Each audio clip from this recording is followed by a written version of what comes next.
दोस्तों, क्या आप जानते हैं भारत के कुल कितने नाम हैं? भारत, इंडिया और हिंदुस्तान, यह नाम तो हर कोई जानता है, लेकिन इसके अलावा भी भारत के बहुत सारे नाम हैं जिसके बारे में शायद आप नहीं जानते होंगे। आज हम आपको बताएंगे कि भारत को प्राचीन काल से ही कुल कितने नामों से जाना जाता है और यह नाम कैसे पड़ा, क्यों पड़ा, आज आप सभी जानने वाले हैं, इसलिए वीडियो को पूरा देखिएगा। दोस्तों, भारत प्राचीन से ही अलग अलग नामों से जाने जाते हैं। भारत सबसे प्राचीन देश है जिसे दुनिया भर में सबसे ज़्यादा नामों के लिए जाना जाता है। वैसे तो भारत के बहुत सारे नाम हैं, यह संख्या 10 से ऊपर ही है, मगर भारत के 7 मुख्य नाम हैं जो प्राचीन काल से ही प्रचलित है। ये नाम है जम्बूद्वीप, भारतवर्ष, आर्यवर्त, हिंद, हिंदुस्तान, भारत और इंडिया। आइए अब हम जानते हैं कि भारत के इन सारे नाम कैसे पड़ा। जम्बूद्वीप भारत का सबसे पुराना नाम जम्बूद्वीप है। वेदों और पुराणों के अनुसार धरती के 7 द्वीप थे: जम्बू, प्लक्ष, सालमली, कुश, क्रौंच, शाक एवं पुष्कर। इसमें से जम्बूद्वीप सभी के बीचों बीच में स्थित था। जम्बू का मतलब है जामुन। इस द्वीप पर जामुन वृक्ष की अधिकता के कारण इस द्वीप को जम्बू नाम दिया गया। वर्तमान का एशिया महादेश प्राचीन में जम्बू द्वीप के नाम से ही जाना जाता था। इसके अंतर्गत आर्यवर्त, भारतवर्ष और एशियन समुद्री किनारे के सारे देश आते हैं। आर्यवर्त, बहुत से लोग भारतवर्ष को ही आर्यवर्त मानते हैं, जबकि यह भारत का एक हिस्सा मात्र ही है। वेदों में उत्तरी भारत को ही आर्यवर्त माना गया है। आर्यवर्त का अर्थ आर्यों के निवास स्थान से है। आर्य भूमि का विस्तार काबुल की कुंभा नदी से लेकर भारत की गंगा नदी तक था। प्राचीन समय में आर्य लोग जहाँ जहाँ निवास करते थे उन्हीं को आर्य भूमि कहा जाता था। इस प्रकार भारत को आर्यवर्त के नाम से पुकारा जाने लगा। भारतवर्ष, आज हम जिस देश में रह रहे हैं वह कई हिस्सों में बटा हुआ है। आज का भारत एक समय में भारतवर्ष था और यह भारतवर्ष अफगानिस्तान से लेकर पूर्व में थाईलैंड, कंबोडिया, वियतनाम तक था।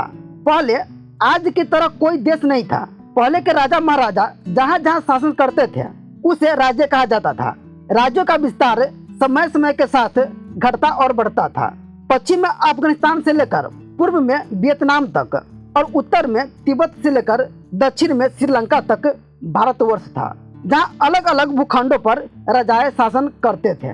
भारत का नाम पौराणिक राजा भरत से लिया गया है। एक समय में इनका साम्राज्य कश्मीर से लेकर कन्याकुमारी तक फैला हुआ था।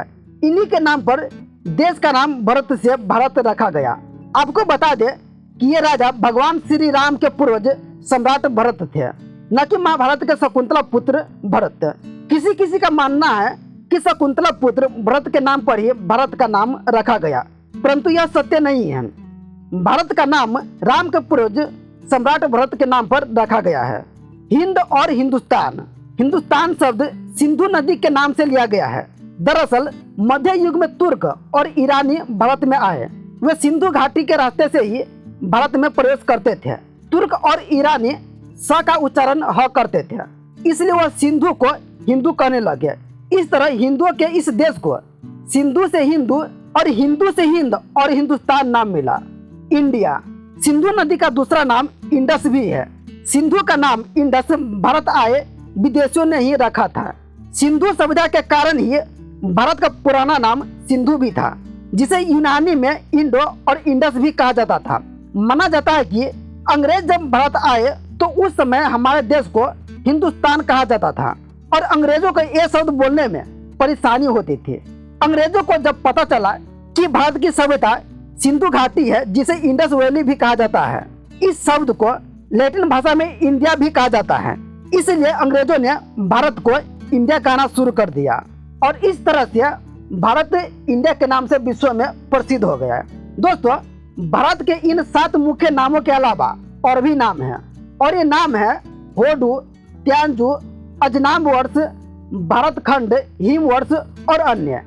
ये नाम अलग अलग धर्म ग्रंथों में दिया गया है। तो दोस्तों, आज के लिए बस इतना ही। हमें कमेंट करके जरूर बताइए कि भारत के इन सारे नाम के बारे में क्या आपको पता था। ऐसी वीडियो को देखने के लिए चैनल को जरूर सब्सक्राइब करें और वीडियो को लाइक एंड शेयर जरूर करें।